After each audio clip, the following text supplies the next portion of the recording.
अगले प्रतिभागी के रूप में अंबुज कुमार शर्मा।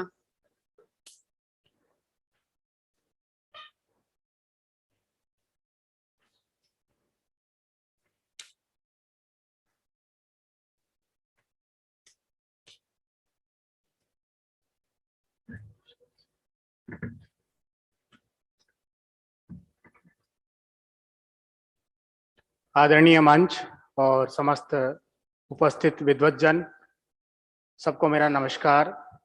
और आज हम बात कर रहे हैं मानव अधिकारों की, और मेरा जो यहाँ पर पेपर प्रेजेंटेशन का जो विषय है उसको मैं बाद में अनाउंस करूँगा। पहले मैं कुछ बातें जो हैं वो करना चाहूँगा और मैं उस पेपर प्रेजेंटेशन के टॉपिक तक जाने का प्रयास करूँगा।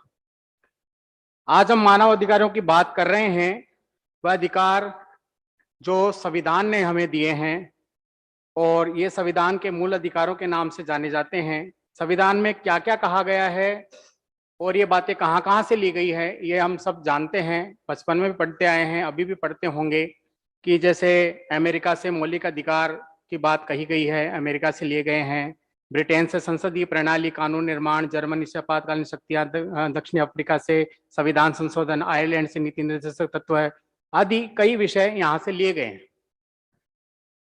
अब बात आती है कि बालकों व स्त्रियों के लिए अधिकारों का उपबंध करें तो वो कहाँ से लिए जाए, वो भी तो मानव है।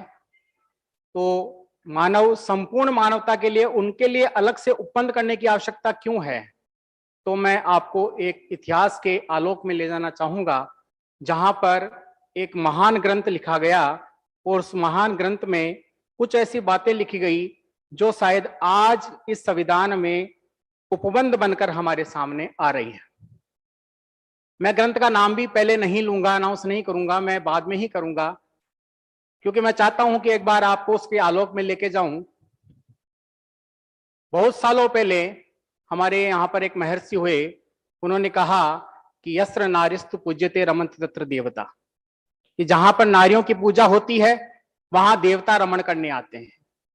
बहुत ही मनोवैज्ञानिक बात उन्होंने कहकर लिखकर चले गए।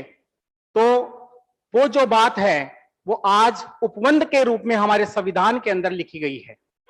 तो इसलिए उपबंध बनाया गया, स्त्रियों के लिए अलग से संविधान के अंदर उपबंध के रूप में वो बनाया गया कि स्त्रियों को ये अधिकार हमें देने चाहिए। इसी प्रकार इसमें 12 अध्याय हैं। इन 12 अध्यायों में तीसरे अध्याय के अंदर पुनः ऐसा कहा गया है कि कोई भी स्त्री यदि अपने पति द्वारा पीड़ित है तो उसको राजा को, वहां के राज्य करने वाले राजा को दंड देने का अधिकार है। तो यह भी उपबंध आज इस हमारे संविधान में भी किया गया है, और इतने वर्ष पुरानी बात को आज फिर से है ना जो हम संविधान में लिख रहे हैं।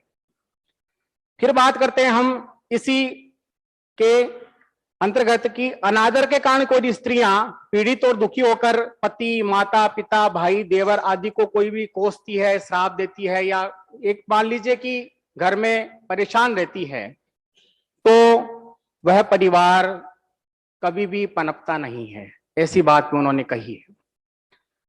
ऐश्वर्य की कामना करने वाले मनुष्य को हमेशा सत्कार और उत्सव के समय हमेशा स्त्रियों को, जो हमारी बहन बेटियां हैं, उनको आभूषण, वस्त्र, भोजन आदि देकर सम्मान करना चाहिए।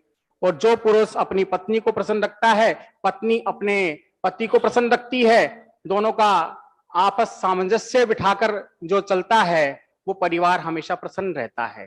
तो उसका उपबंध भी हमारे संविधान में किया गया है।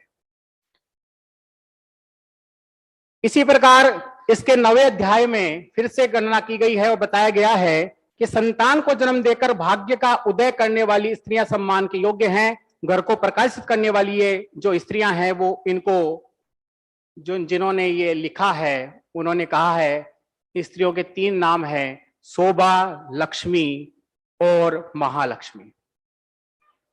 इसी प्रकार यदि हम अधिकारों की बात करें, मैं 5 मिनट ही लूंगा, आपका ज्यादा समय भी नहीं लूंगा, लेकिन बहुत कुछ कह के जाऊंगा कि अपने इसी अध्याय में 9वें अध्याय के 4थे ही श्लोक में एक पिता के लिए यह कर्तव्य बताया गया है कि अपनी कन्या का योग्य वर से विवाह न करने वाला पिता, पत्नी की उचित आवश्यकताओं को पूरा न करने वाला पति और विधवा माता की देखभाल न करने वाला पुत्र निंदनीय भी होता है और साथ में राजा के द्वारा वो दंड का अधिकारी भी होता है। और ये तीनों ही चीजें जिस समाज में हम देखते हैं, तो आज हमारे समाज में जो संविधान में है, तीनों के लिए उपबंध बना दिए गए हैं। तो देखो कितनी पुरानी बातें हैं जो पहले लिखी गई है। और इसी प्रकार आगे हम चलें तो स्त्रियों की सुरक्षा के बारे में, कि कोई भी दुर्बल से दुर्बल मनुष्य को या समाज को स्त्रियों की शिक्षा के बारे में उपबंध बनाना चाहिए, ये बात भी उन्होंने लिखी है। और ये 9वें अध्याय के 3 श्लोक में ही उन्होंने, 6ठे श्लोक में ही उन्होंने लिखकर दिया है। इसी प्रकार ये दायित्व भी बनता है कि स्त्री हमेशा स्वयं की रक्षा भी करे। तो आज हम देख रहे हैं कि ऐसा हो भी रहा है, स्त्रियां अलग अलग क्षेत्रों में रक्षात्मक युक्तियां जो है अपना भी रही है। इसके साथ साथ उन्होंने ये भी लिखा है कि पिता, पति और पुत्र, उनका भी ये दायित्व बनता है कि वो स्त्रियों की रक्षा करें। साथ में कन्या को ये अधिकार दिया गया है उस अध्याय में, अध्याय 9 में, उस ग्रंथ में, जिस ग्रंथ का भी मैंने नाम नहीं लिया है, उस ग्रंथ में यह अधिकार दिया है कन्या को कि आप किसी भी योग्य वर का चुनाव आप स्वयं भी कर सकती हैं। तो ये भी आज के इस संविधान, यदि भारतीय संविधान में हम देखें तो आज भी ये उपबंध है। तो देखिए कितने वर्ष पुरानी बात और आज के संविधान में देखने को मिल रही है। तो मैं थोड़ा सा को रिलेट करूंगा इसको बाद में जाकर के। इसी प्रकार संपत्ति का अधिकार जो आज समाप्त कर दिया गया है, लेकिन एक उपबंध किया गया है छोटा सा उसके अंदर, वो क्या है कि पिता की संपत्ति में पिता की संपत्ति में बेटी का कोई अधिकार नहीं होता। लेकिन आज संविधान ने ये उपबंध बना लिया है कि बेटी का भी बराबर का हक होता है। और यही उस ग्रंथ में 9वें अध्याय के 130वें श्लोक में कहा गया है कि पुत्र के समान ही कन्या है, पुत्र के समान ही कन्या है, इसलिए उसको भी उसके भाग का अधिकार देना चाहिए। इसी प्रकार आगे यह भी कहा गया है कि यदि किसी व्यक्ति के रिश्तेदार या पत्नी नहीं हो तो उसकी संपत्ति को भाई बहनों में समान रूप से भी बांटना चाहिए। तो यह भी अधिकार है। इसी प्रकार आगे दहेज का भी निषेध किया गया है, जो आज हमारे समाज में, हमारे संविधान में बिल्कुल कानूनी अपराध बना गया है। वो भी उस महान ग्रंथ में उस समय लिखा जा चुका है कि जो वर के पिता, भाई, रिश्तेदार, वर के पिता, भाई, रिश्तेदार या जो कोई भी लो बस कन्या या कन्या पक्ष से धन संपत्ति या वाहन या वस्त्रों का उपभोग करके जीते हैं, वह महानीच लोग होते हैं और वे दंडनीय भी है। तो आज ये उपबंध भी कर दिया गया है। तो मैं ये कहना चाहूंगा कि इतने उपबंध और इतनी सारी बातें इतने सालों पहले लिखी गई है, आज से लगभग 12,000 वर्ष पूर्व एक ग्रंथ लिखा महर्षि मनु ने, जिसका नाम था मनुस्मृति। में उसकी चर्चा कर रहा हूं।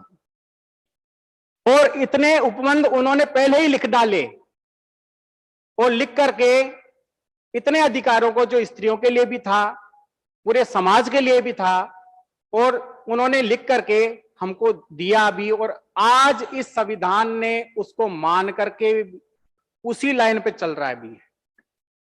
तो यदि कोई इस प्रकार आक्षेप लगाता है कि उसमें ऐसा दिया गया है, ऐसा किया गया है, ऐसा नहीं किया गया है, तो मैं ये मानता हूं कि देखिए, पढ़ने वाले की नजर होनी चाहिए, देखने वाले की नजर होनी चाहिए कि वो उसमें क्या देखता है।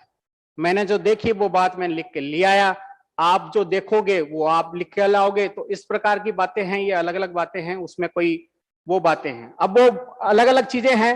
इस महान ग्रंथ को 12,000 वर्ष पूर्ण हो चुके हैं, तो हमारे भारत में बहुत सारे लोग आए, बहुत सारे आक्रमणकारी शक्तियां आई।